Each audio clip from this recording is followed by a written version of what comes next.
Pasangan Nagita Slavina dan Raffi Ahmad kini sedang menantikan kelahiran buah hati kedua. Usia kandungan Nagita sudah memasuki 4 bulan. Raffi dan Nagita menggelar tasyakuran 4 bulanan untuk calon buah hatinya.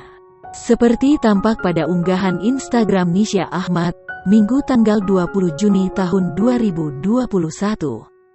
Sementara itu Nagita begitu cantik mengenakan terusan beige dan selendang senada menutupi rambutnya.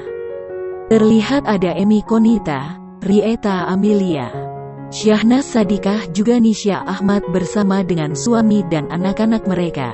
Acara digelar tertutup dengan dihadiri keluarga.